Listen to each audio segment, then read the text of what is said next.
All right. Hello, everybody. Thank you so much for joining for the first session of the Virtual National Adaptation Forum Monitoring and Evaluation Series.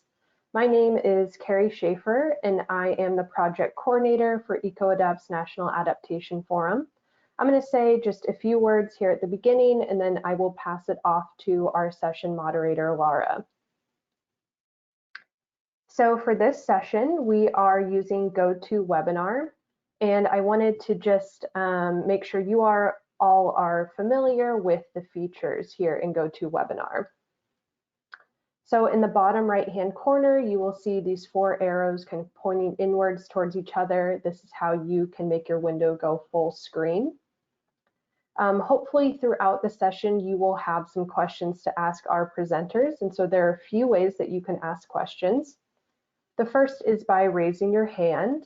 And so if you raise your hand, I will be able to take you off of mute and then you can speak directly to our presenters. The other way is by using this questions tab here on the right. If you use this questions tab, then you can type your question in directly here and then press send. And then we will answer all questions at the end of the session. We'll have about 30 minutes for Q&A. Now, something else that we will be using throughout the series is a Padlet. And so I wanted to just give you a rundown on how we will be using this. So this is really just a resource where we can collect anything like articles, websites, even contact information, anything that might be relevant to monitoring and evaluation. And so I will be sending out the link to this Padlet as soon as I wrap up here. But first, I wanted to make sure that everyone feels comfortable using this. So if you want to add a new comment or resource here, you can press this plus sign in the bottom right-hand corner. This box is going to pop up. You can write here down in the bottom. You can also include attachments, so whether that's a photo, a link, or maybe an article, and then you'll just click publish right here. And so what you'll be able to see is that we've already populated this Padlet with a few resources that are relevant to our session today, but continue to add anything that you might think is helpful to anyone who's attending. Now, finally, I wanted to mention that this is just one session in a series that is going to take place over the rest of this month and next month. And all of these sessions are going to be recorded and posted to our website afterwards. And so our next session is going to take place on Wednesday, March 30th. And this is going to include 3 presenters who will talk about monitoring and evaluation from a global, federal, and then local perspective. Our third session on Wednesday, April 13th, is going to be kind of a panel presentation that touches on monitoring and evaluation in the natural resources and conservation sector. And then our final session is going to be a training where attendees are able to develop their own adaptation indicators and metrics. So I want to make a special note that you will need a separate Zoom link in order to attend this session. It has not yet been posted, but it will be posted soon to our website. And so with that, I'm going to turn it over to our session moderator, Laura, so she can introduce our speakers for today. Thank you so much, Carrie, and welcome to all of you who are joining us today and the folks who watch this in its recorded version later on. I am honored to have 3 other presenters with me today, all sharing these ideas of how we move to evidence-based adaptation. And we're sort of setting up the series that you're going to be participating in. Hopefully you come to more than one of these events, and laying sort of the larger themes and the ideas and getting you in the framework of what does monitoring and evaluation mean for adaptation and why is it important? So today we're starting at the high level, giving you some big examples, and then you'll dive into more specifics in the coming weeks. So hi, I'm Lara Hansen. I'm the Chief Scientist and Executive Director at EcoAdapt. I have the pleasure of working with Carrie on making these sessions and the National Adaptation Forum happen. And the three partners who are with me today to share information with you are Jared Lorzel, who's with NIST. He's the research social scientist with the Community Resilience Group there. I'm very excited to have him talk about the research that he's been doing on metrics.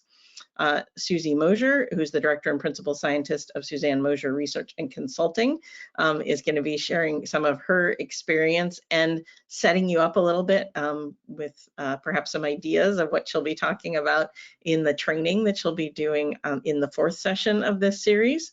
And then Jenny Hoffman, who's the Director of Adaptation Insight and a collaborator of mine on a project we're doing to actually explore monitoring and evaluation as some guidance and tools that we're hoping to put out in the next few months with our partners at the Climate Resilience Toolkit at NOAA.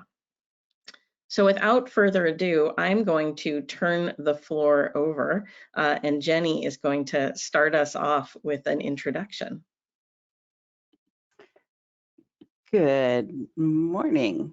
Let me just hop into slideshow. So as Lara said, I'm going to be introducing the presentations for this introductory panel, drawing on work that Lara and I did developing the sort of guidance document to inform monitoring and evaluation as part of this larger effort with a lot of links to NOAA's Steps to Resilience Toolkit.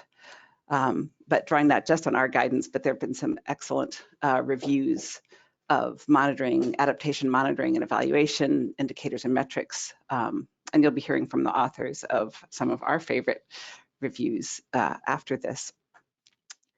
But before I get going, I want to hear a little bit about the audience. So now this is also our test for how the polling system works. So question number 1, have you participated in a formal or semi-formal monitoring and evaluation process?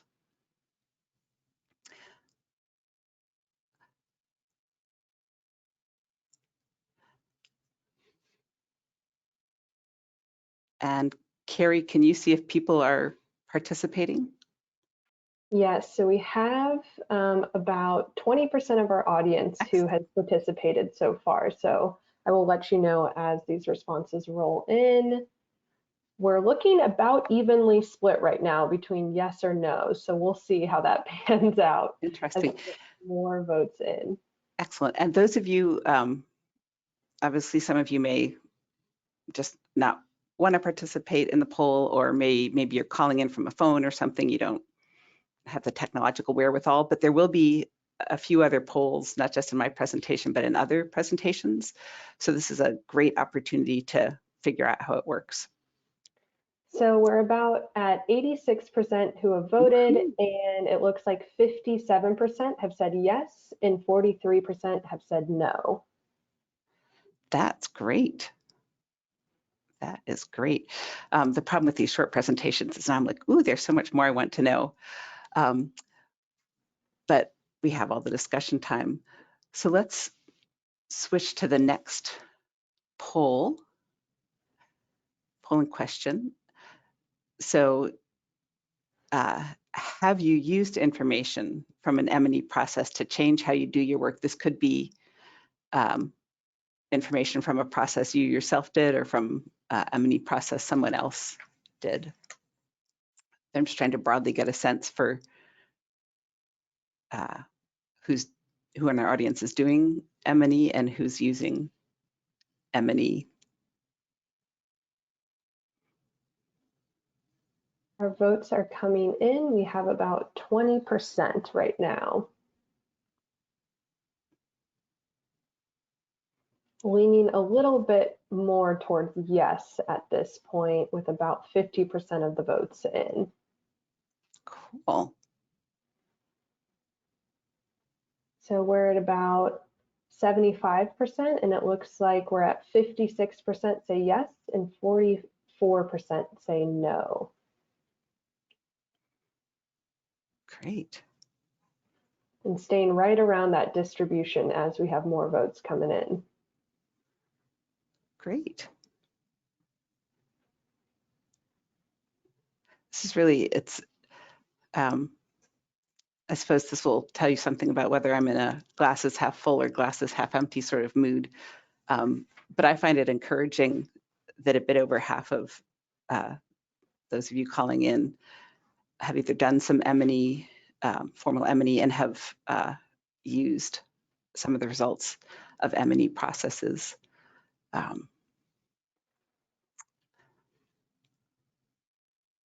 Yeah, it looks like we're ending up at 52% saying yes. Excellent. Great. Thanks. So thank you everyone for participating, and Carrie for running the polls.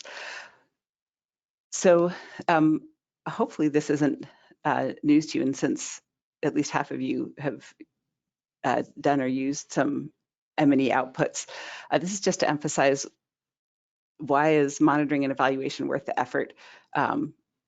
Without knowledge, without some sort of structure for making decisions, it's kind of like being blindfolded and pinning a tail on a donkey, or in fact, depending on the degree of what you don't know, maybe it's not even a tail, or you don't know if it's a tail or not. Maybe it's an iguana and not a donkey, or maybe it's just a large rock that doesn't have a tail anyway.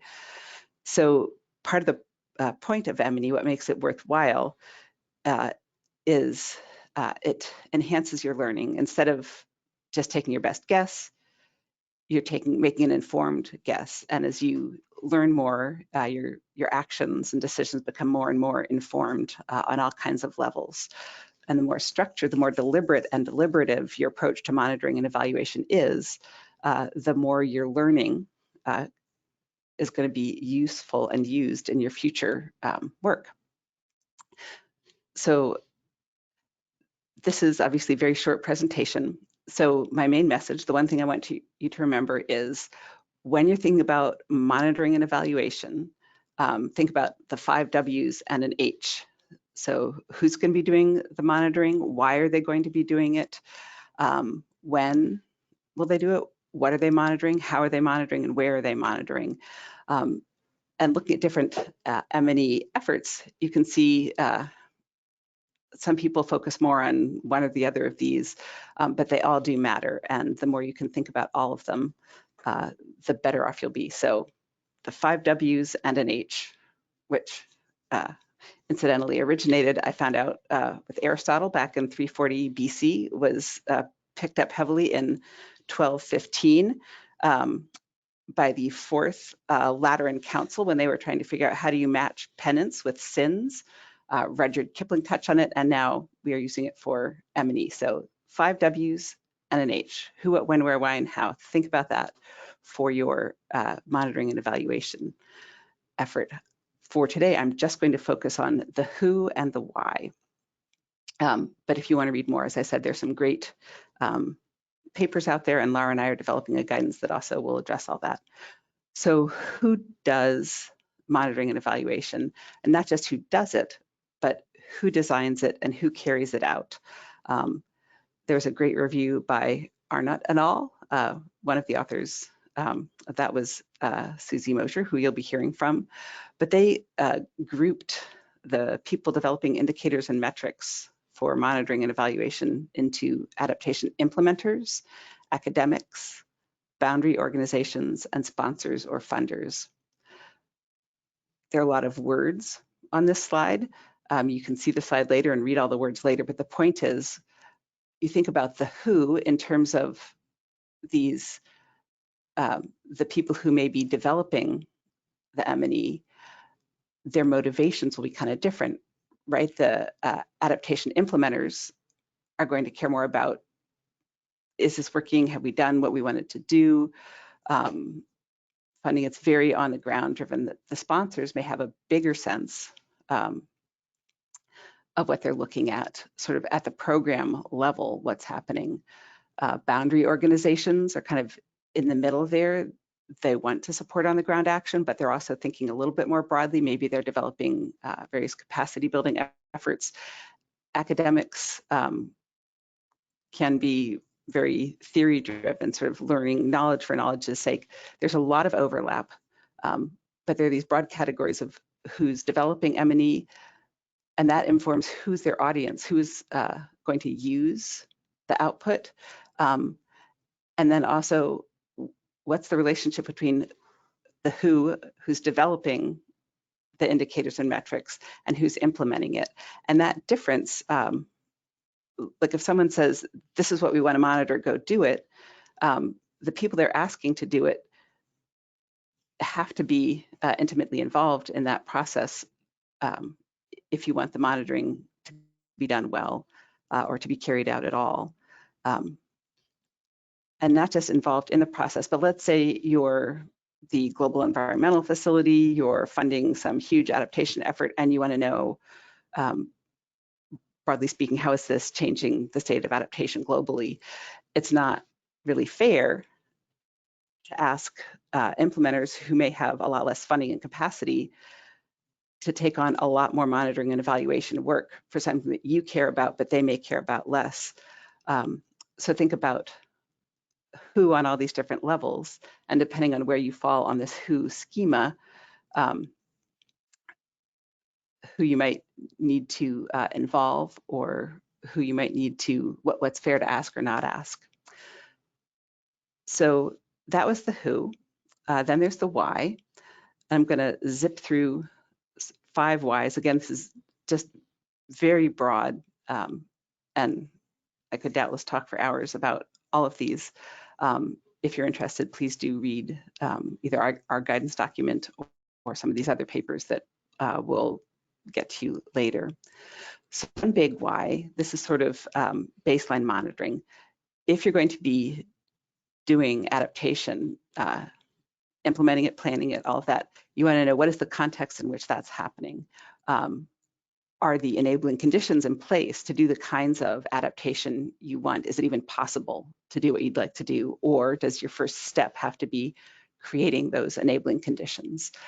What is the historical, ecological, social, political, economic, et cetera? What is the context in which you're doing this? What considerations do you have to take into consideration if you want to be equitable, if you want to be effective, if you want to not trip over some major impediments. And I've got this diagram here on the side just to emphasize, again, this concept of enabling conditions. So there's some things that you can't do unless other things are in place. And particularly for adaptation, when you're thinking over the long term, one role of monitoring and evaluation may be to say, okay, first step is getting one set of preconditions in place. You take some action. Have you got those preconditions? If yes, great, then you can move on to the next intervention. So first why, assessing the context. Second why revolves around communication, engagement, and capacity building. And I want to emphasize here that it's not just the content, what you are communicating, but how, and not just communicating outward, but creating engagement and building capacity. So the process of figuring out what the right indicators and metrics are, that can help create community, can help build capacity, can help build a shared understanding. So instead of having someone say, here's some awesome indicators and metrics, use them, you may want to say, we're going to take the time to build some customized indicators and metrics because that fulfills one of our process goals for this. And ditto for carrying out the monitoring. Sometimes the process of carrying out monitoring can help build understanding and community. Third why, learning and assessing adaptation outcomes. So there's part of this that's the very academic learning, building the theories, even if they may seem very theoretical now, may help inform future adaptation efforts. But what I want to emphasize here in particular is assessing whether vulnerability has been reduced or resilience has been improved, right? We don't just want to say we think this is going to reduce vulnerability. We had this awesome workshop, so we're sure vulnerability is reduced because we had a workshop and we wrote a report. You want to know, was vulnerability reduced? which means you have to define what you mean by vulnerability or resilience in the context of your effort. And this is sort of, Laura and I have been doing adaptation for a couple decades now, and it's been exciting to see a lot of the progress that's been made there, both in terms of defining and thinking about vulnerability and resilience. But one of the, you can think of it as a sticking point, but I also think it's sort of the next big jump in adaptation action is going to be in really recognizing that what we care about isn't how many of these sort of outputs we have, guidance documents, studies, et cetera, but measuring, was vulnerability reduced, was resilience increased. Fourth element of why, a fourth part of why, or fourth potential why, is decision making. You do monitoring and evaluation sometimes to inform decision making, either to assess the need for adaptation, so vulnerability assessment, resilience capability assessment, and prioritizing the actions. And you may want to look at costs and benefits of different options, including the distribution of costs and benefits. So this gets back to that point I made earlier.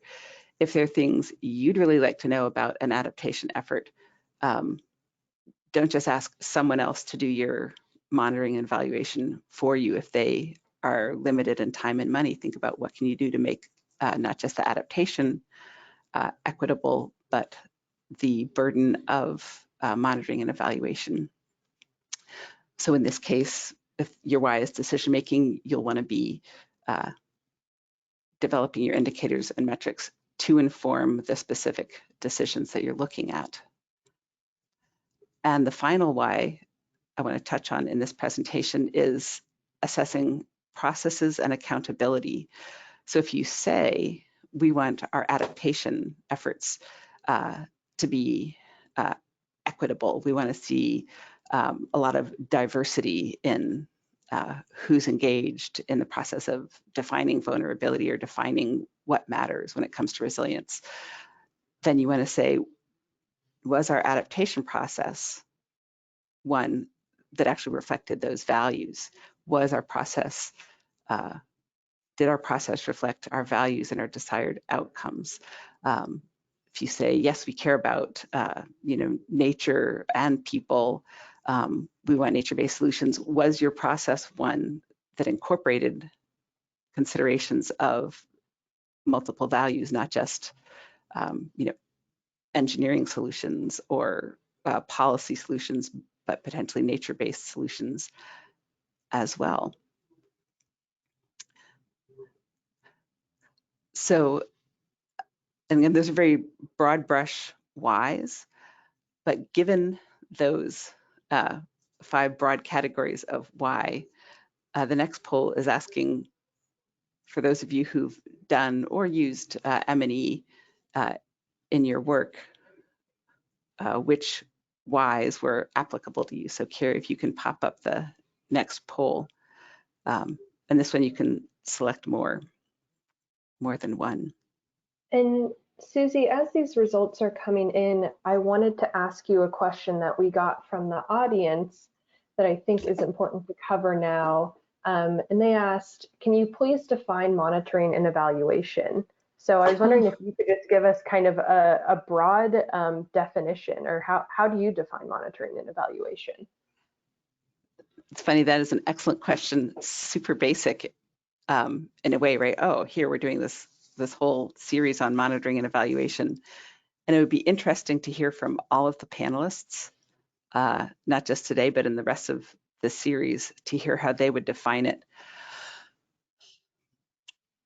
And I guess if I were asked to define monitoring and evaluation, I would say, broadly speaking, it's assessing and then I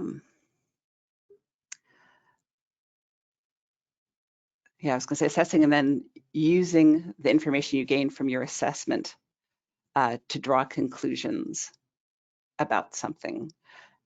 And that's extremely broad brush because I see monitoring and evaluation as something, and you'll hear more about this in other talks. I know like Lara is going to be talking about how to apply monitoring and evaluation at different steps of the steps to resilience. But you could do monitoring and evaluation, as I said, to look at the context in which you're operating. So there you're not saying, how did something work? You're saying, what is the state of the world? How am I interpreting the state of the world? So you go out and assess the state of the world on a bunch of different dimensions that hopefully you've thought about in a careful way to say, these are the dimensions on which I want to define the world.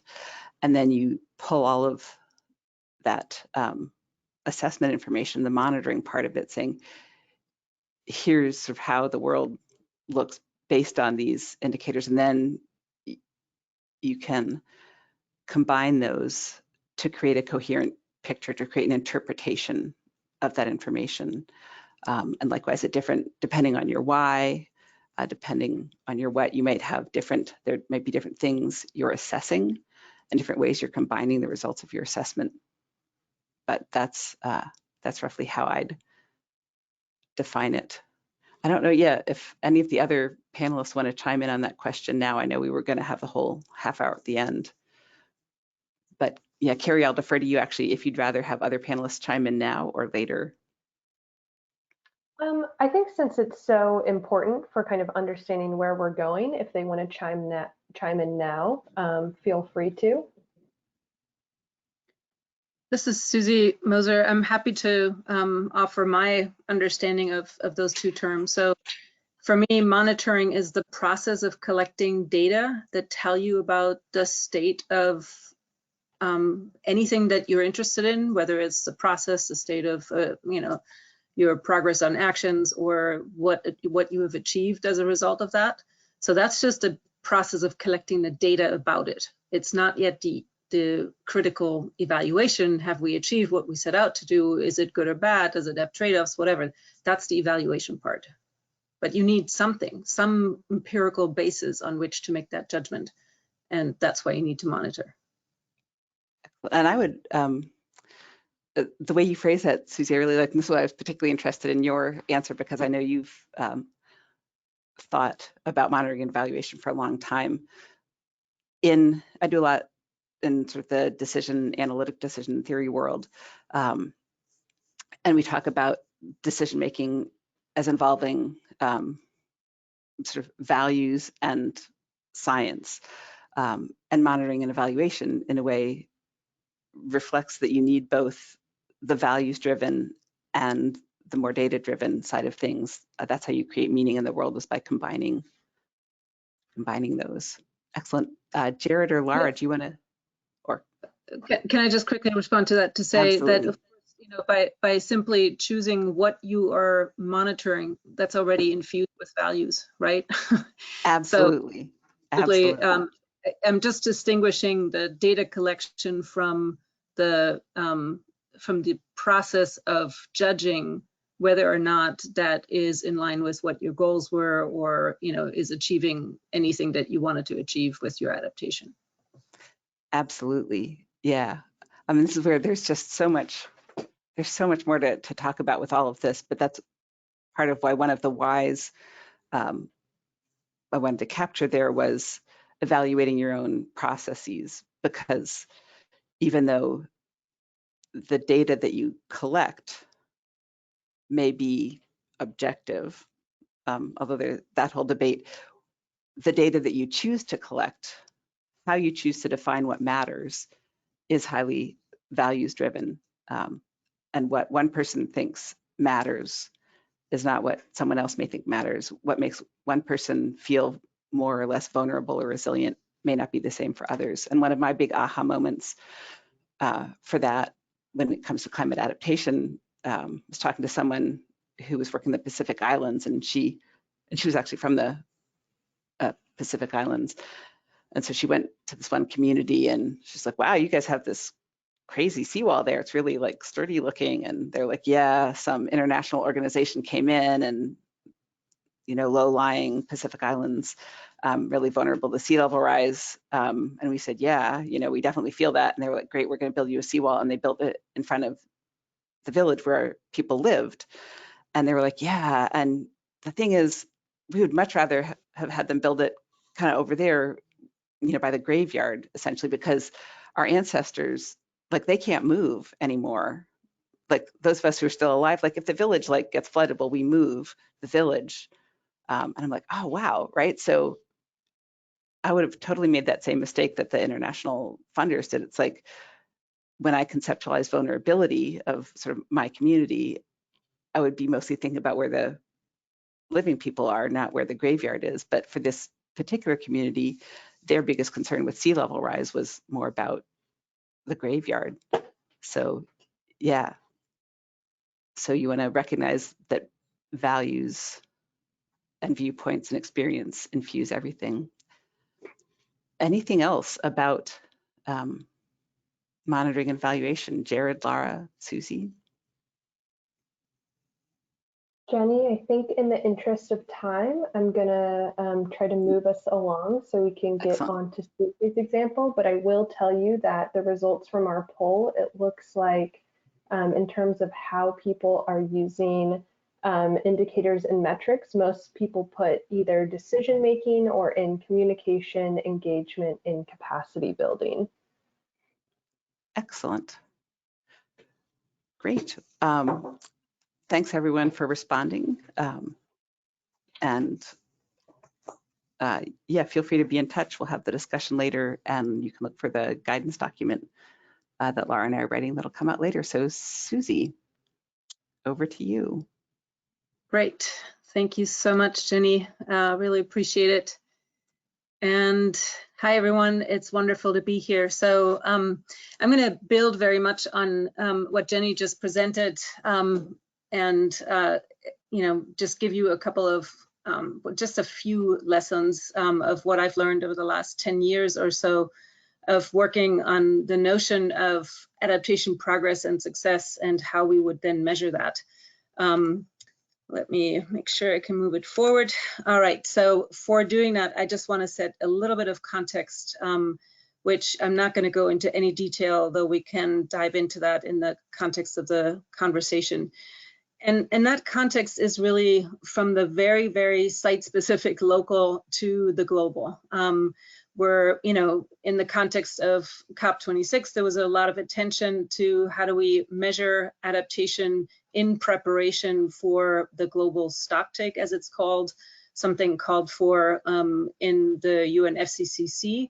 And then every 5 years after that, where there's large discussions about what should we measure. And you can imagine in a global context how issues of comparability and how do you add up what all the local communities are doing to anything that you might measure at a national level that then gets reported to the UNFCCC. And we have the same problem here in this country, right, where there's a lot of local activity, increasing state activity around adaptation, and in many of you are familiar with the federal agency plans, and the Biden administration is now trying to come up with their own set of metrics to measure the progress. And how do you add up what any one agency does? How do you add up what's happening nationally at all these different locations to kind of get a comprehensive picture?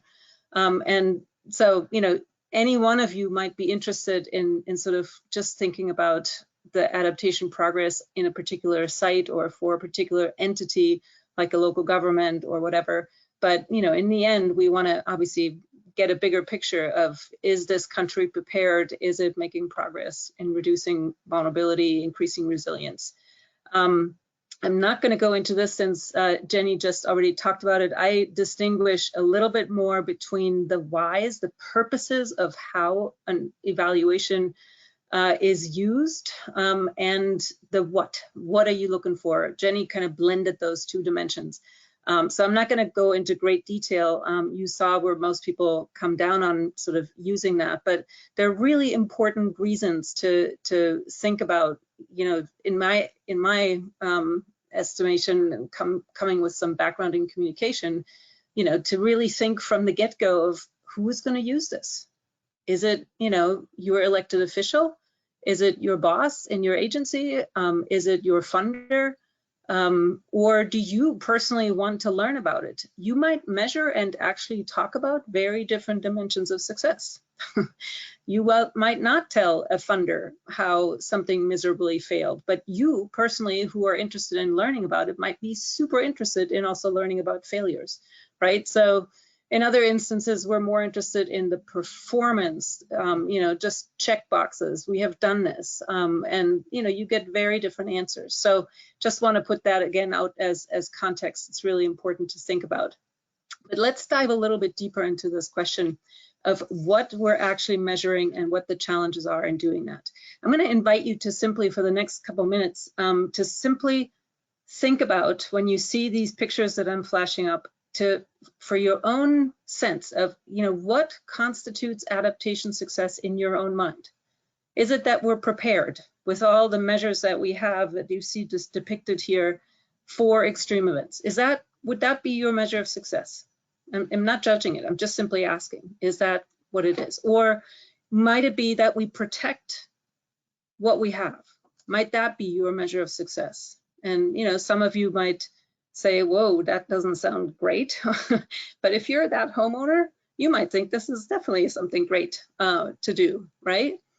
You might also think, well, we're going to use our technological prowess and protect our resources, our built environment. We're going to build in certain ways. Maybe this kind of depiction, that would, to you, give you the sense of, damn it, we're doing it. We're really succeeding. Or does it look like this? You know, nature-based environments, much greenery, you know, very different set of values that goes into thinking that this is much better, right? So you're beginning to get a sense that there is not one answer. Or maybe something like this. We might get hit by a hurricane, like in this case, this was Sandy, but, you know, there's this sort of community spirit. We're going to survive. We're going to get through this. Or in this instance, you know, Wall Street, after Sandy shut everything down, Wall Street was open 2 days later. It had never been shut down, right? But the fact that it came back after direct hit, basically within 2 days, was of great significance. And you might say, well, globally, absolutely.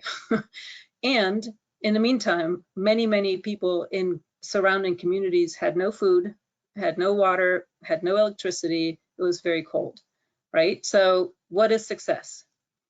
Well, here's another example. And this comes from the West Coast, you know, where people who are growing wine are really interested in reaching parts of the landscape where the microclimates are perfect for continuing to grow wine. And so one of the things that's happened is that they move into areas that are previously were all redwoods. And, you know, for the wine, for the vintners, it was actually a measure of success to be able to adapt, if you will, by moving in the landscape. For the ecologists, as you see here protesting, for them, that was a major failure. That was a maladaptation.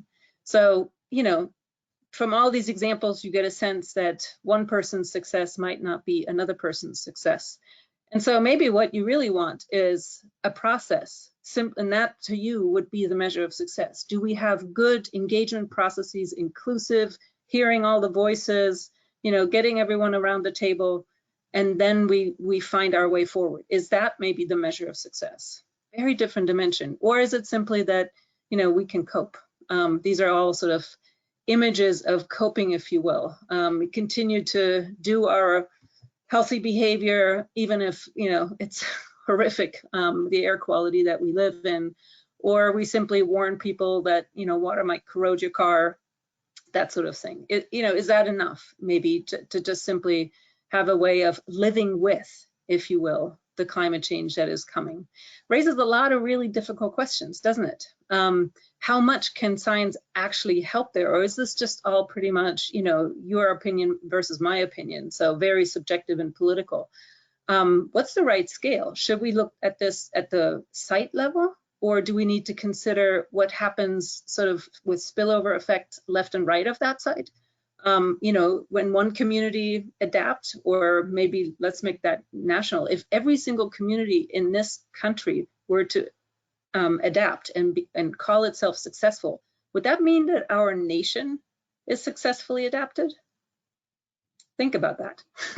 How much do you then want to integrate across sectors, across policies, across programs, across scales, across entities? How much do I need to care about what happens to my neighbor if I'm okay? And then how do we deal with these trade-offs? Another good question is, when do you declare success? You know, you might build something today and say, yep, we've done it, check. And you might not know whether it's any good, whether it's achieved any vulnerability reductions for 5 years, 10 years, or whenever the next storm hits, right? There might also be simply questions about, is it about process or building the capacity to deal with things versus that action actually takes place or that you see an outcome? Where should we aim with all of that? You know, so many of the things we've done in the last 10 years in this country, you couldn't actually tell if you drove through town that a town had been, you know, in the adaptation planning process. It was absolutely essential that they did, but you couldn't tell it, you couldn't see it.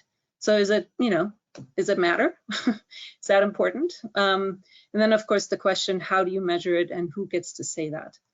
So I've been involved in these various projects over 10 years, and we asked practitioners what they think about it. And typically the first answer years ago was this one: I don't know.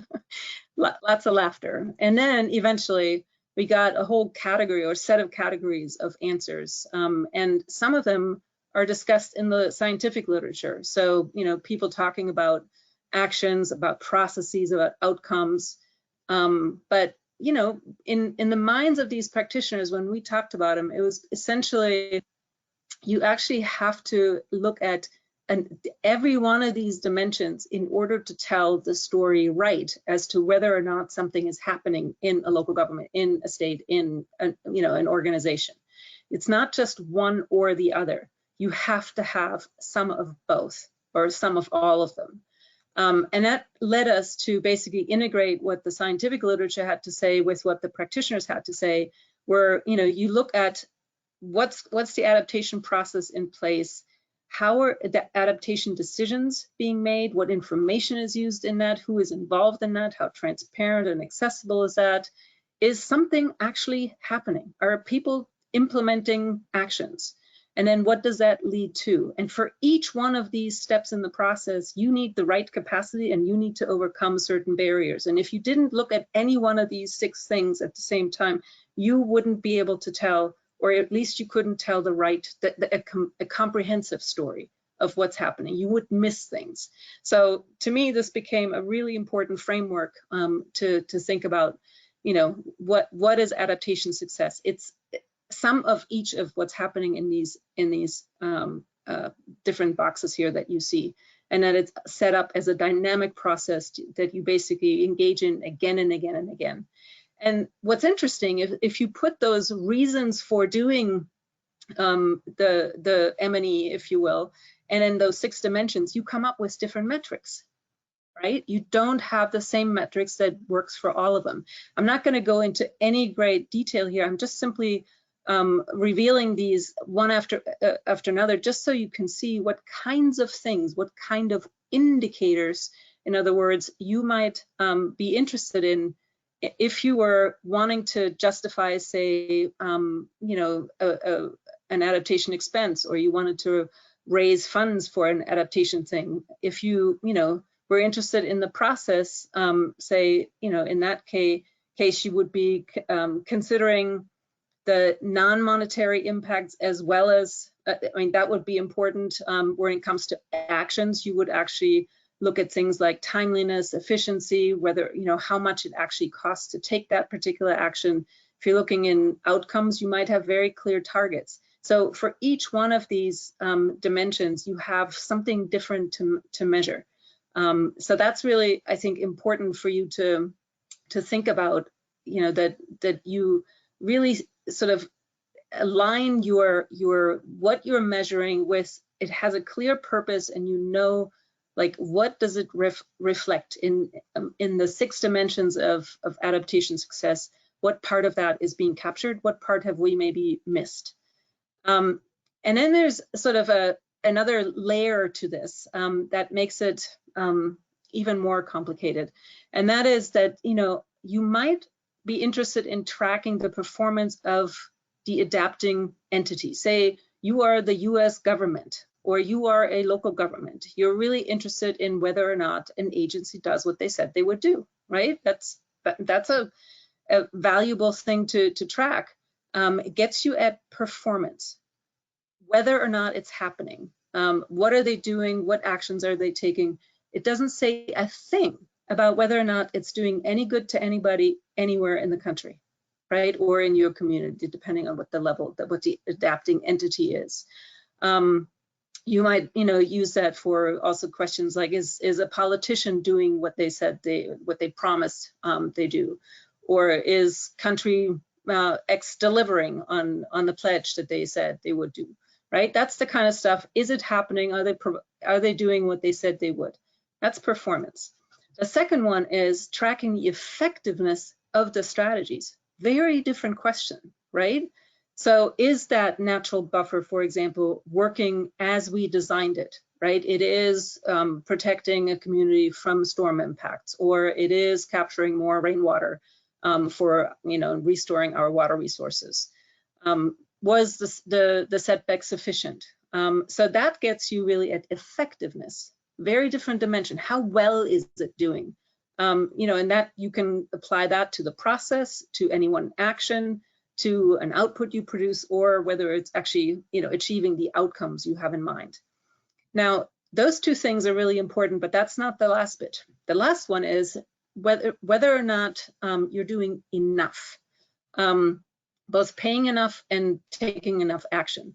And the reason that's important is, imagine, you know, you are doing whatever adaptation action you're taking really, really, really well, as best as you possibly could, with, you know, having considered all the trade-offs and being totally inclusive, whatever, but you've only done it in one place.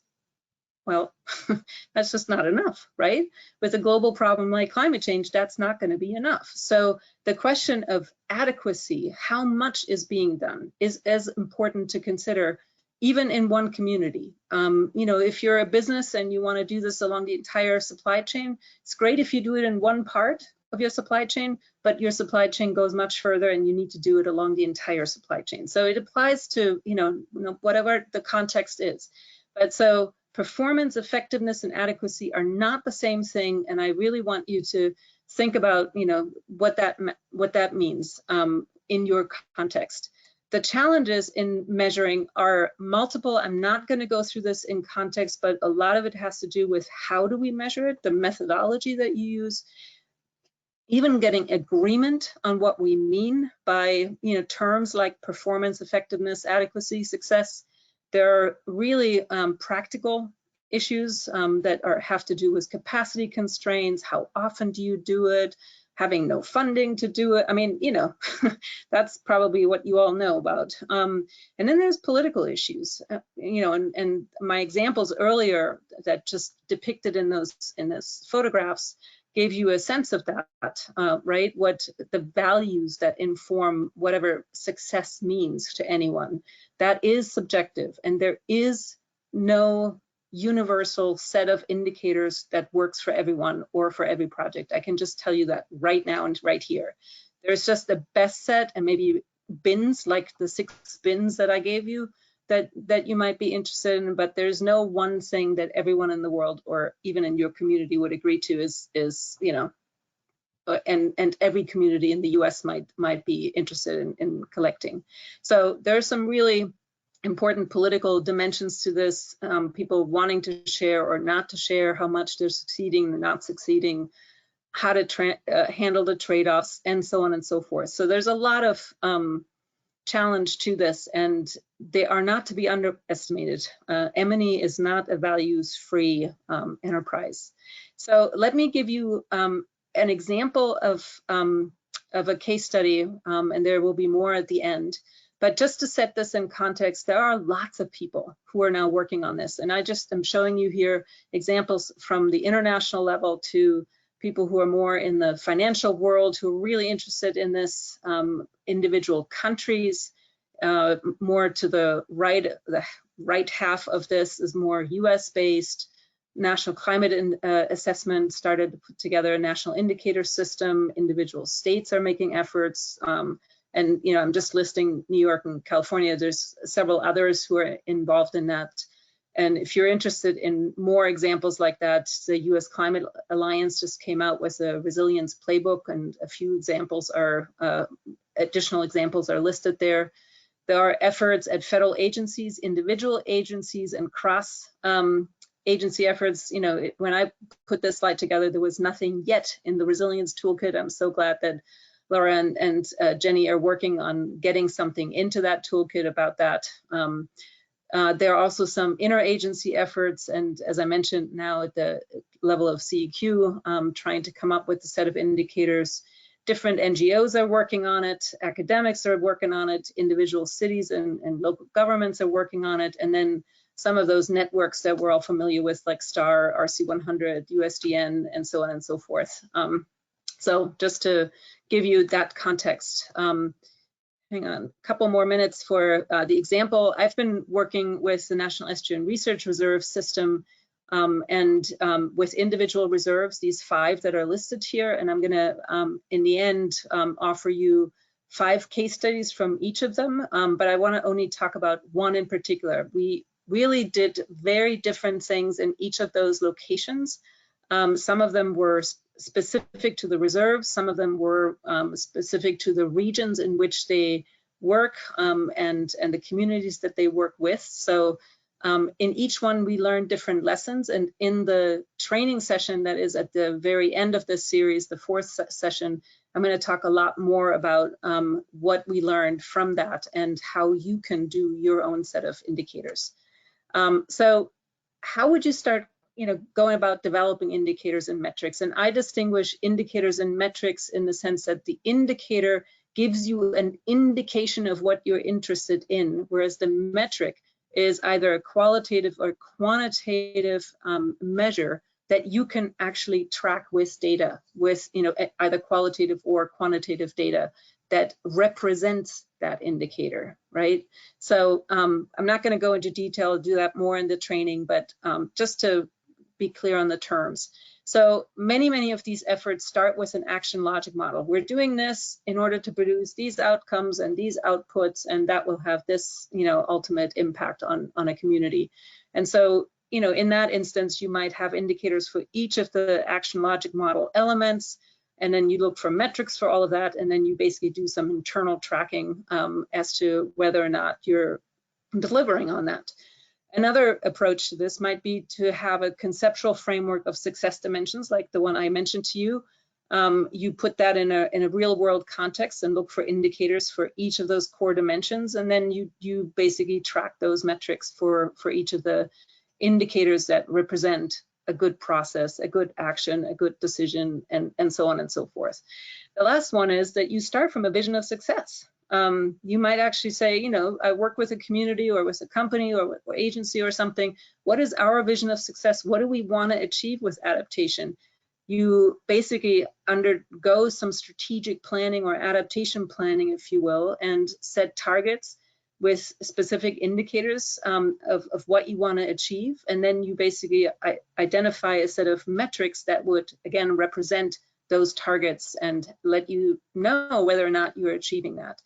That's the one that I want to use in this example from Homer, Alaska, where we basically went through a 3-part workshop series. In the first one, they were essentially trained in the basics of adaptation. There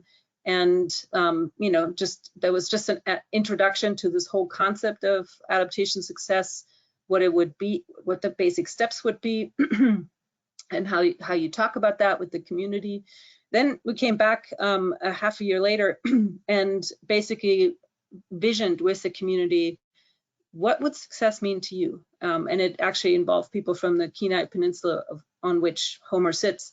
so a regional process as well. We also looked at climate scenarios and then kind of, you know, went through exercises of looking at how, you know, would you need to change your adaptation strategies under different scenarios, and could you achieve that vision? We looked at pathways and decision points when you might need to maybe veer into a new direction, depending on how things, with, you know, all the uncertainty about climate change, when you would move in that direction. Turned out it didn't help very much. That wasn't enough. And instead, what we ended up doing is that we talked to the planner, and he said, you know, I literally have a boat leaking in the harbor. This was not a metaphor.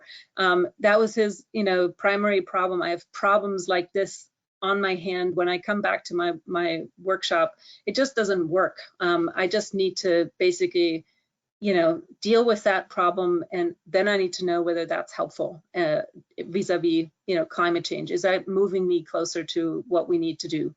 And so what we ended up doing is basically developing these very climate sensitive strategies to solve the existing problems, and then basically looked at whether or not those strategies would actually help to contribute to the vision that they had previously developed, and if not, how would it need to be adjusted? Would it work under different climate scenarios? If not, how would it need to be adjusted?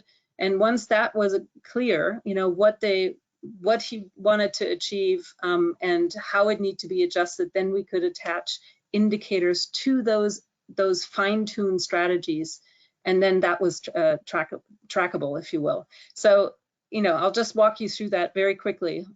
We had done this climate scenarios work and the vision work. The next step was to look at what's the current problem and how could you solve that? What are the strategies you have? And then for each one, we basically checked, is it robust vis-a-vis the climate scenarios? And if you will, does it help with achieving the vision? And when that was, you know, sort of the strategies were fine-tuned to do both things, then we developed indicators for each one of the strategies and developed metrics. And so I'm going to give you an example of how that worked. One part of the current problem that they have is that Homer is extremely vulnerable to being cut off from food supplies, because there's only one road that leads from Anchorage basically down to Homer. And if anything happens to that one road, food security is really endangered. And so the question then became, you know, how do we increase the local food security?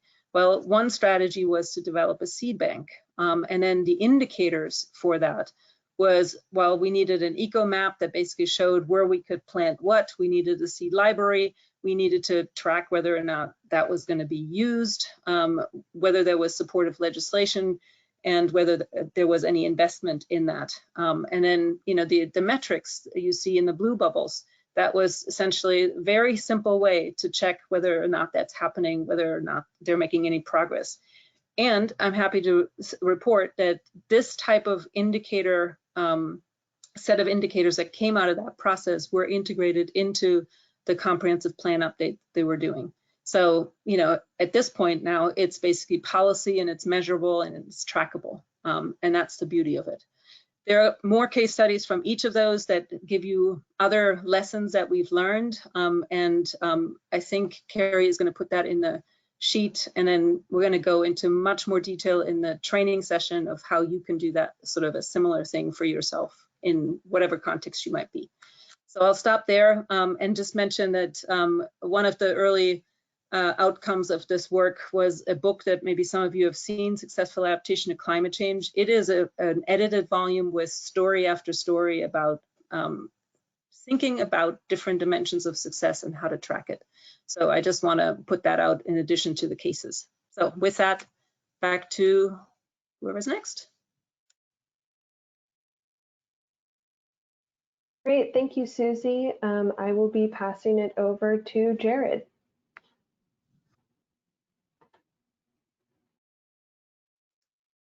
Excellent.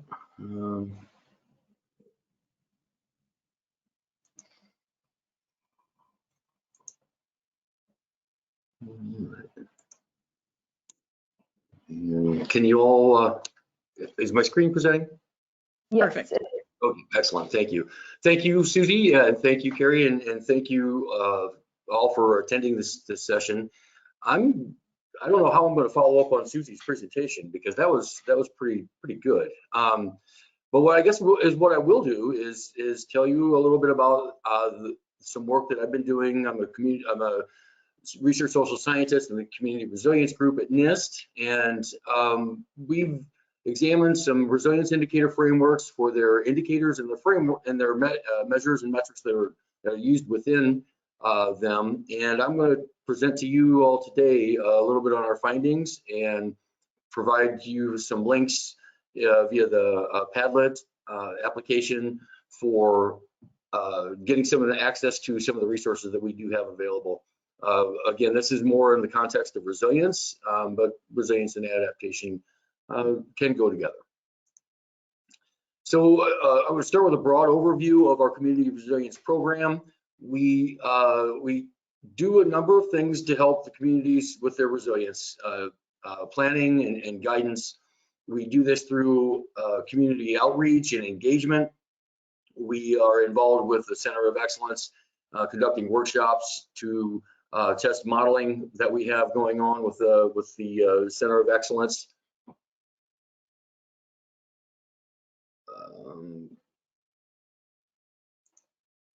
We have we developed some science-based tools to help assess resilience and support informed decision-making. And this is done again with modeling, guidance, and best practices. The metrics that we're working on developing for measuring and monitoring community resilience. We've also do some economic work, and another aspect of our is the disaster and failure studies program that we have, and that's to conduct metrology and data collection for both damage assessments and recovery measurements. Now we have a number of tools that we've developed in this process. We have the community planning guide, and that is in the Padlet application that's accompanying this session. And that is generally to guide planning at the community scale, because we found that obviously local governments matter. As it has been touched on many times, resilience planning and adaptation planning occurs at many different scales. However, we tend to focus primarily on the local community scale, local government scale with these documents. We also have some community resilience assessment methodologies that we are working on to develop some tools and some validation work on in terms of the measures and indicators that are used within that other frameworks and ours as well. Once we get that fully developed, right now we're still in the research phase, of course. There's also the economic decision guide and the EDGES online tool. This helps decision makers use with their resilience planning options and from an economic lens, especially in terms of the co-benefits, if you will, of resilience planning, and what else can be a benefit to your community through the spending for resilience or adaptation. The focus of the group that I'll be talking about today is the group that I'm with, the Community Resilience Assessment Methodology. So that's what I'll be focusing on. So what we did to try and understand and measure community resilience is we were looking to support the baseline assessment and monitoring of resilience for a community to enable better decision making or smarter decision making. And so we took the idea of what components go into community resilience, and generally that takes the form of a composite indicator. So for example, on the screen here we have good governance. So what's the big concept we're looking at? That can be broken down into indicators. So what are the critical elements of this, of the larger concept? And then, as Susie had mentioned earlier, we broke it down by measures just to understand, okay, what objective measures can we use to cover the critical elements of the overarching concept? So that's where we started from. We developed a number of these composite indicators and indicators. And we've also examined a number of frameworks. 56 frameworks have been examined in our inventory of community resilience indicators and assessment frameworks. What that does is it breaks down, it breaks down 56 frameworks into all the measures, the areas of focus that they're concerned with, the spatial scale that they're using, and the context in which they're applied, and then whether they're conceptual, whether they've actually been implemented. And this is actually available online. I can provide the link in Padlet. I had mistakenly omitted it from my additions earlier, but all of these items that I'm going to mention here are available right now.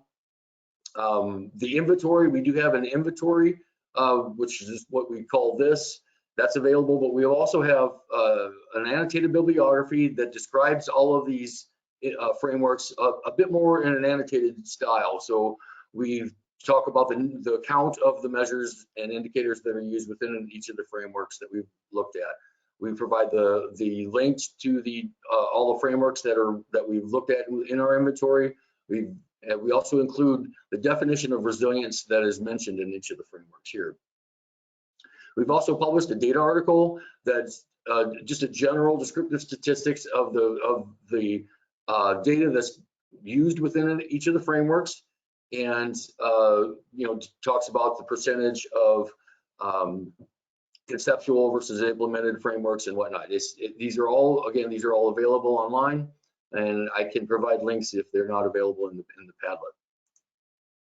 So some of the results of the analysis of that indicator inventory show that a large focus of the indicators and measures that are used in these frameworks were focused on the economic and the other social aspects. And I really think that this has a lot to do with the ease of the data collection process here. So the economic data, that's widely available. Social data, in terms of demographics, obviously widely available through census. What's not necessarily available is information and data on specific buildings or even building archetypes for that matter.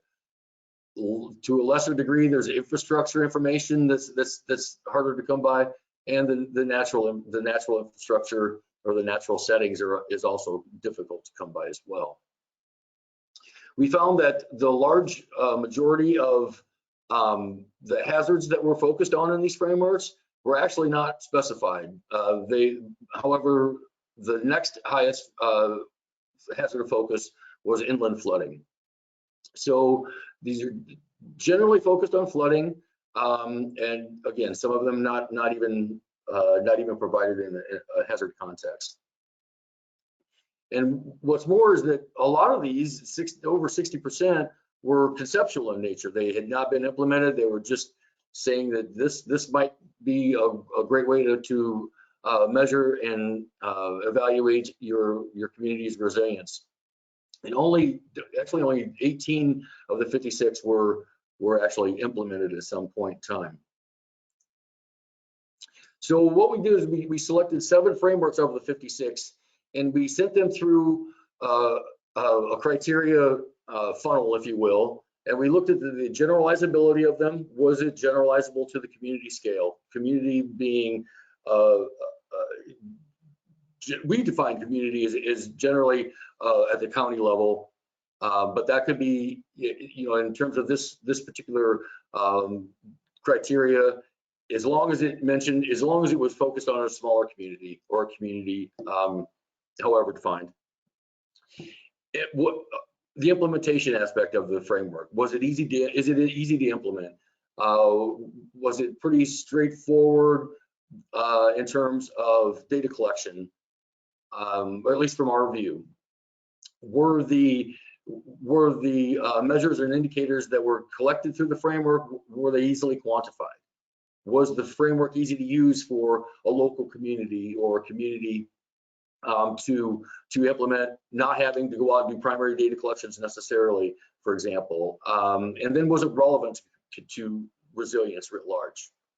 So we examined each the indicator and measure used in these 7 frameworks that were filtered out of the 56, and we found that 18 indicators with 32 associated metrics were used within 4 of the frameworks. We wanted to cut it off somewhere because we would just end up including all the frameworks and all the indicators and measures within the framework. So we stopped when they were included within at least 4 of these frameworks. We found, again, 18 indicators common throughout these frameworks and 32 associated measures or metrics. Here's a list of them, and I don't expect you really to be able to read all of this, but I will say that the top 3 here, voting, educational attainment, and health labor force, were found in only 6. Were found in 6 of the frameworks of 7. None of the frameworks were common across all of the indicators. So the associated measures are in the middle. Again, this is very small printing, so you probably can't necessarily read that, but there are generally 2 to 4 measures associated with each of the framework, or with each of the indicators. So then we wanted to make sure that we had the database that we could use for testing and for our analysis. So we developed Tracker, short for Tracking Community Resilience, and our database contains existing and new data sets from 2000 to the current. Generally speaking, though, we've taken it up to 2017. We're in the process of continuing to update that. It's for all counties in the contiguous United States and Puerto Rico and the United States Virgin Islands. We have developed a web-based tool for Tracker to download the data as shown here. You can select any county on the map on the right here, and then the associated measures or metrics with each via drop-down lists. CSV file is produced at the end. Right now, it is not available to the public, but we are working on making that so hopefully within the next fiscal year. We've also developed automation scripts to update that data as it becomes available through the various agencies. It's not just census. We've collected data through the Bureau of Economic Analysis, various voter databases, hazard databases, a number of databases that we've used to populate this with. And we're also working through the lens of a system-based indicators in addition. So for example, we're including a lot of some physical systems data into this database, which we actually found kind of lacking in the frameworks that we've examined thus far. So our research method was basically to collect this data using Tracker, clean that, batch the data through the counties, and over time, merge all the data, standardize it, check it out visually using GIS, and develop some descriptive statistics of the counties and geographic groups. So the commonly used indicators, we have the 18 indicators and the associated 32 measures, and those comprised 2 sets for our future analysis.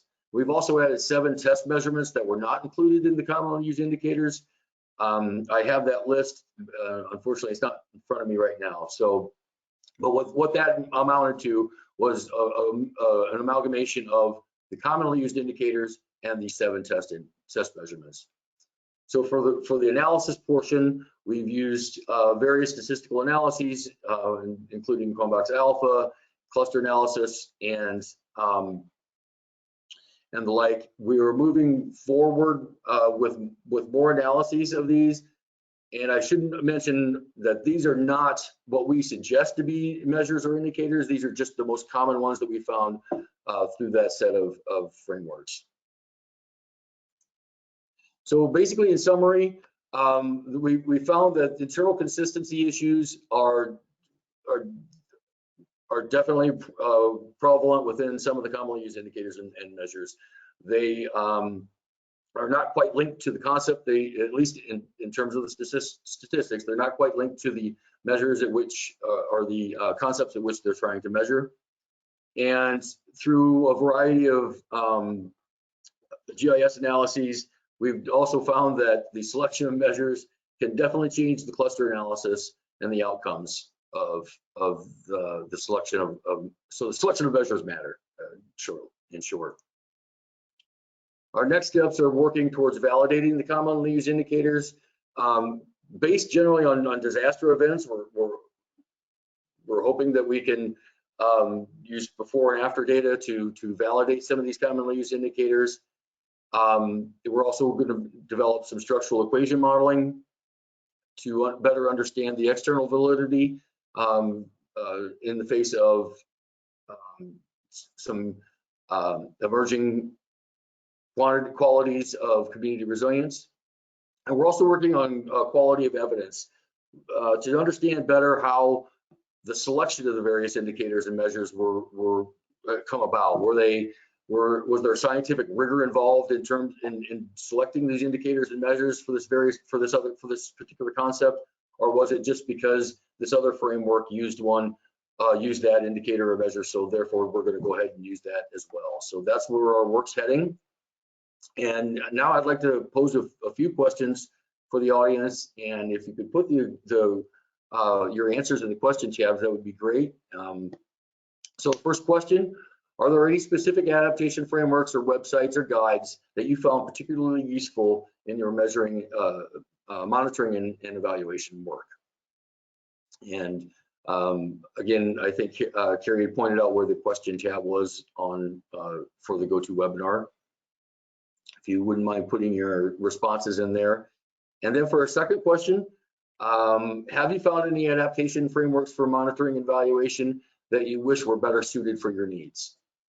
And if you could put your responses to those two questions in the question tab, that would be fantastic. And I think that will do it for me. And right now I'm going to change the presenter over to Laura. Great, thank you so much, Jared. I'm gonna sort of, I have to figure out how, I have to wait patiently. I think you have control. There we go, yes, okay. I'm getting there.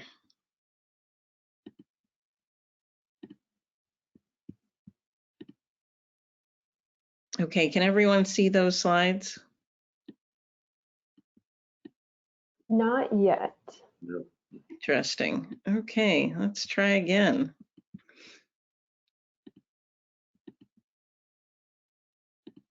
There we go. How's that? Yes, we can see it. Excellent. Okay. Well, thanks everyone. We're getting to the end of this, and I'm just going to do a quick run through because we're low on time, and I do want to have some time because people have submitted questions. But I want to quickly go through one of the products and tools that Jenny and I are working on, as Susie mentioned, to make the steps of resilience better informed by monitoring and evaluation, to actually include it in that process. For those of you who are not familiar with the steps to resilience, this is what the Climate Resilience Toolkit uses. And it's a process that follows pretty much the process that if you've done anything in the world of climate change adaptation or resilience, you've seen something like you start by exploring hazards, you assess vulnerability and risk, you investigate your options, you plan and prioritize, you take action, and you rinse and repeat. From the perspective of what Jenny and I were asked to help do, along with friends like Susie, was to take on providing guidance into how do people who are exploring the steps to resilience, applying them to their own work, ensure that they're doing monitoring and evaluation as part of that.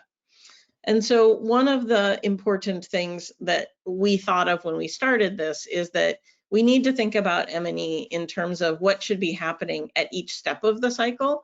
You don't just want to do your monitoring and evaluation at the very end when you're done.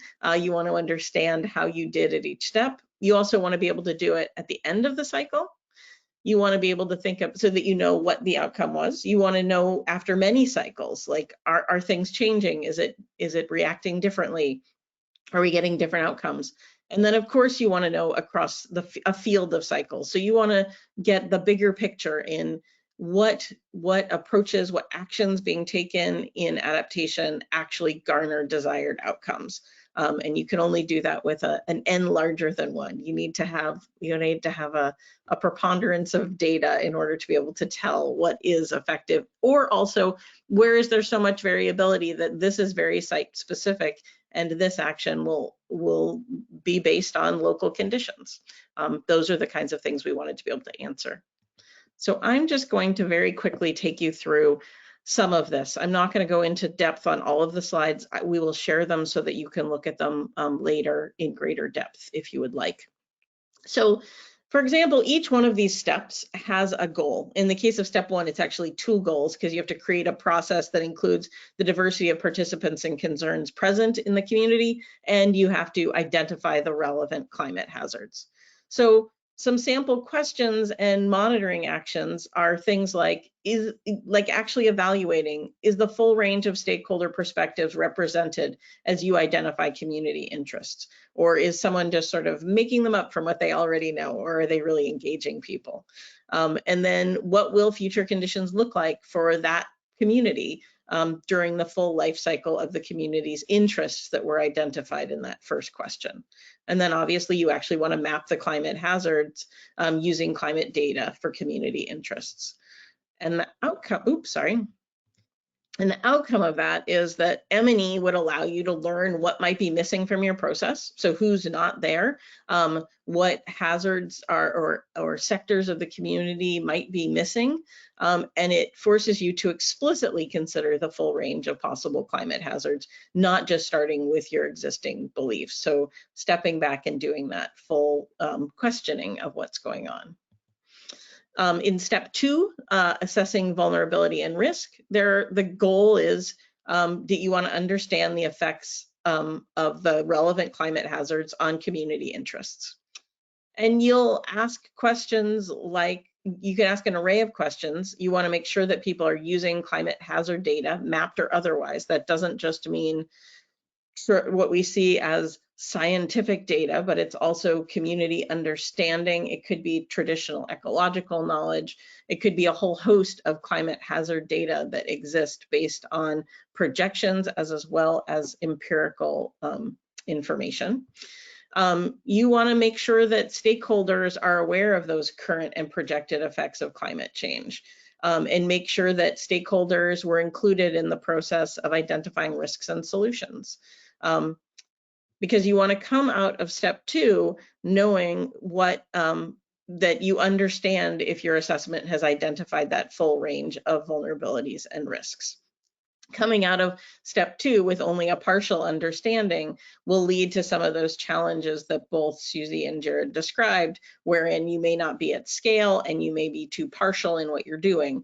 And you want to make sure that in this step, you're getting that full range. Step 3 is investigate options. Presumably you want to try and reduce the vulnerabilities and risks that are identified in step 2. And in step 3, you want to make sure that the strategies that you are developing are addressing all of the identified climate hazards in a manner that will maintain the community interests, or as they're called in the Steps to Resilience, assets. And you want to make sure that you're directly linking from the vulnerabilities to the interest that they're meant to address. So this step, M&E, gives you a confirmation that your list of potential strategies addresses the identified risks to community interests from the full range of community hazards identified. So in many ways, in these earlier steps of the Steps to Resilience, what M&E is doing is double checking that you're getting what you want out of it. And I should have shared that sort of the modification of my definition of M&E going into this is that I think of it as a 2-step process. As Susie very clearly pointed out, it's monitoring and evaluation. To determining if the actions you're taking, whether they're implementation actions of adaptation or the process that you're going through to get to those, are they resulting in the outcomes you desired, or are they resulting in something else? And being able to identify that range is really important. Step 4 is to prioritize and plan. You want to confirm that the strategies have been methodically evaluated and identifying the best bets, and that the plans have been developed. That's the goal set out by the Steps to Resilience for this step. And there's an array of questions and actions that you could do to try and make sure that you're meeting that goal. Does the plan address all of the hazards and vulnerabilities identified in the last step? You've now picked some things. Are they going to meet that full range? You want to double check that all the vulnerabilities are being addressed, or at least the vulnerabilities that you want to prioritize at this point. And you want to consider that relative to value, trade-offs, timeline, decision points for a suite of risks and community values and the potential solution pool. You want to consider repeating step 2 to ensure that your plan actions are not also vulnerable. Frequently, the things that we put into place to respond to climate change may themselves be vulnerable to climate change. So doing a double check on that can be really valuable. And you want to make sure that you've built the technical capacity of the participants in this process so that you can reiterate what the need to do this in perpetuity. So you want to make sure that what M&E is going to give you coming out of this step is hopefully a plan, a process, and people to support a path forward. Step 5 is finally taking action. This is when you implement the things that whole process has gotten you to. One could argue that going through the process is taking an action as well. Susie laid that out as one of the options of things that people could take on as success. But after you complete a process, hopefully you're implementing something. And obviously it's important to know, has the action been implemented?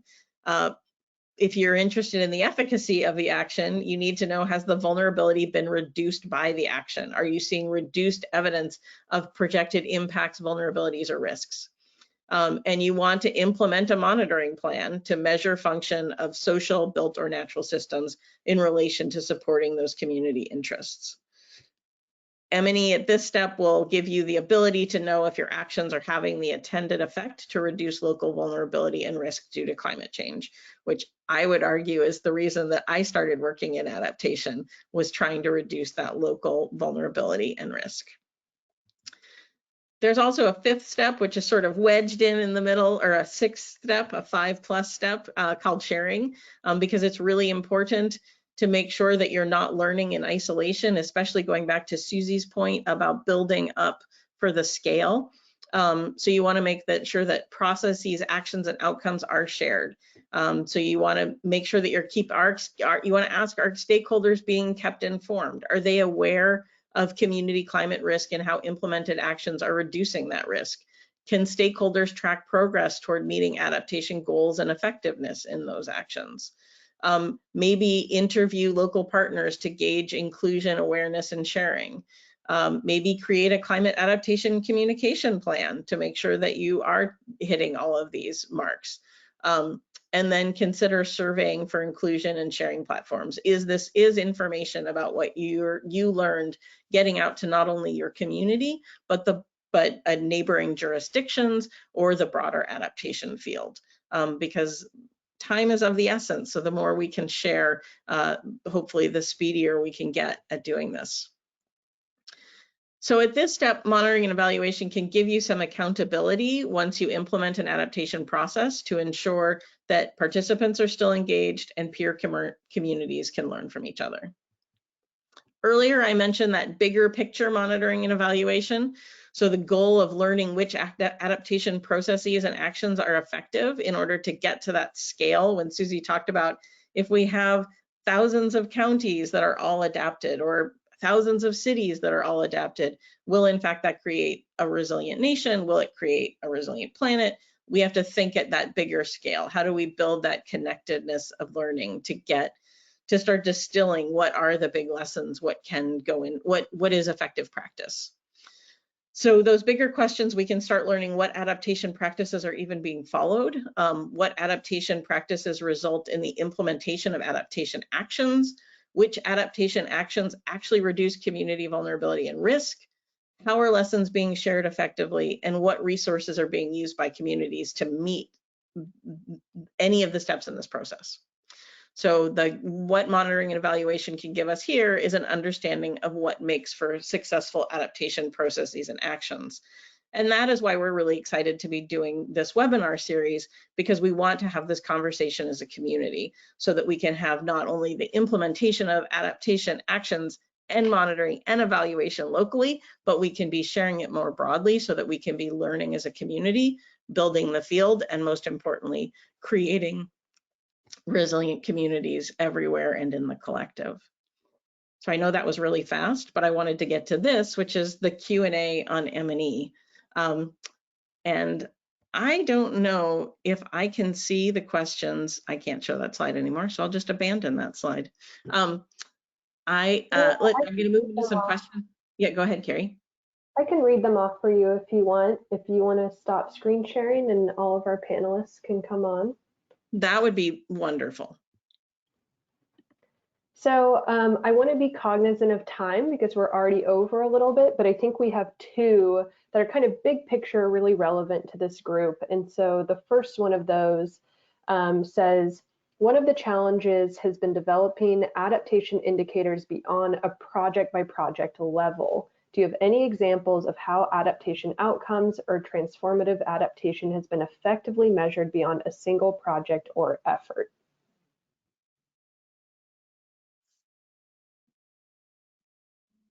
It's a big question. Yeah, there's so many things in that question. So maybe it needs a clarification, but I would say in general, we are not good at all yet at understanding what transformative adaptation action actually is. What would lead, just getting off the ground. I guess for some people in some contexts that might be a big transformative step, but the way it's typically understood is that you are changing systems fundamentally. And there are relatively few examples of that. And I'm not sure in the science that we are at the stage of knowing what is a garden variety adaptation approach versus a transformative one. So that only goes to a very small part of your question. I don't know if someone else wants to jump in on the other ones, the other aspects.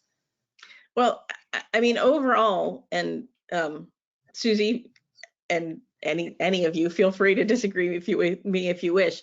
Having just completed a pretty extensive literature review of identifying implemented adaptation projects or processes that have incorporated monitoring and evaluation and have somehow shared that they've done that, is a very small sample size, which is really one of the reasons for doing this webinar series, is that we want to build this area of need, awareness, and action so that we can really start learning things. Adaptation has been wildly under-resourced for a really long time, and asking people to do monitoring and evaluation on any topic is not a popular item. I mean, think of the number of activities that happen in your community where there is follow-up to see, did it deliver on what it promised to deliver, other than simply having community members call in to complain that something didn't work. So there's not a lot of effort in that space, but it's wildly needed here because there's such a short span of practice. So I don't have any great examples of transformational adaptation effectiveness being measured beyond a single project or effort to share with you. I think that's at the heart of what we really want to see happening. And it's certainly one of the reasons that I wanted to participate in this series. Yeah, maybe just one other pointer to say, in the most recent IPCC Working Group 2 report, of course, that's singularly focused on, well, not singularly, but very strongly focused on adaptation.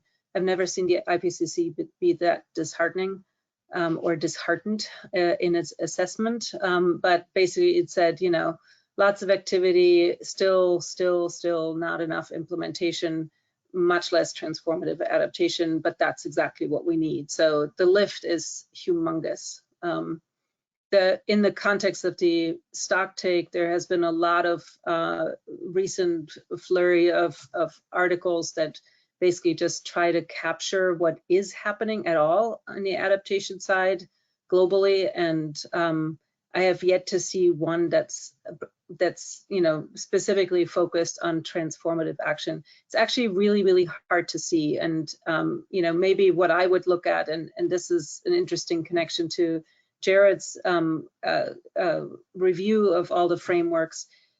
You had a particular focus on quantitative ways of looking at it, and things like mind change or value changes are just not easily captured, and certainly not quantitatively.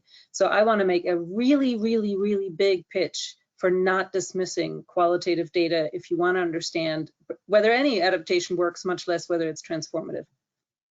Yeah, Well, I think that's a nice, oh, Jenny, did you want to say something on that before I segue to the other question? Yeah, I was just going to second what Susie said. I think the disconnect, your question highlights a disconnect, which is that a lot of the entities that are doing kind of evaluating multiple projects at once are very quantitatively oriented, and they want to be sort of neutral, values free, which means they're not going to be thinking about transformation, which is highly values driven, like transformation from what to what. That's huge. So yeah, so if you want to look at evaluations across projects, what is this chunk of projects? What have they accomplished? You might be able to find some, like Laura and I did one 1 billion years ago for the MacArthur Foundation and some of their adaptation work. Certainly, sort of multilateral organizations have done some, but because of the highly value-laden nature of the idea of transformation and the need for qualitative approaches, a lot of groups are scared, and in a sense, yeah, I'll leave it at that. But qualitative as well as quantitative evaluation is absolutely essential for going deeper.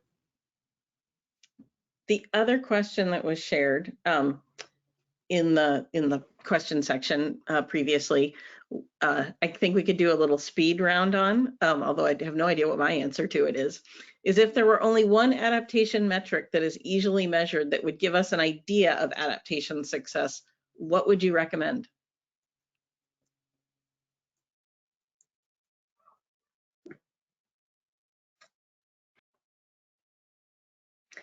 Well, I'll just venture to say they would be all people focused, and probably in this day and age, I would be very interested in the qualities of the leadership of whatever entity you're looking at. Easily measured? I don't know. Do you have access to the top leadership in whatever the entity is that you're looking at? That would tell me something. Yeah, so many ways to address that. I might say, yeah, I don't know what I'd say. It's something about, has the process of defining vulnerability and resilience incorporated diversity of viewpoints? I don't know what the easily measured metric would be.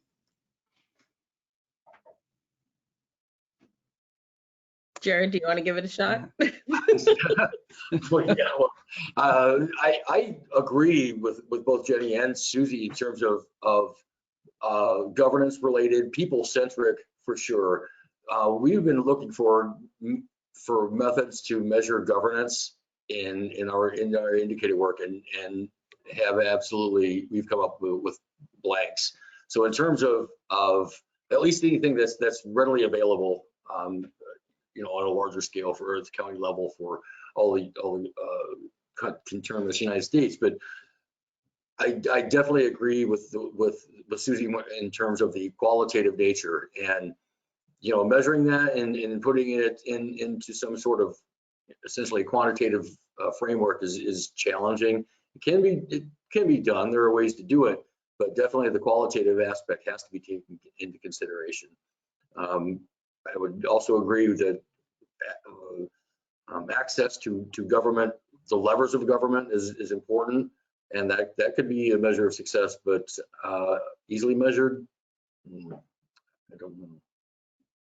Yeah, easily measured is hard. If I were going to add one that I thought was easily measured, I'd go for a temporal based one. And I'd say some evidence that decision making is incorporating projected future states as a way of knowing that you're actually preparing for the change that is happening, not just maintaining a status quo that's probably not around anymore anyway. See, this exercise to me illustrates why you don't want to have 100 and why you don't want to have one measure. It's really, really misguided approach that you will always miss very key important things, right? You can include every forward-looking data in the world if, that is, if nothing ever happens after that, or if there's no money to follow through, or if the decision that actually gets made means like you're building a whatever 20-foot seawall, but you've just killed every shoreline, natural shoreline, right? So it is really, really misguided to do that exercise. Actually, I can't help but say it. Yeah. So our answer to your question is don't use any one of those.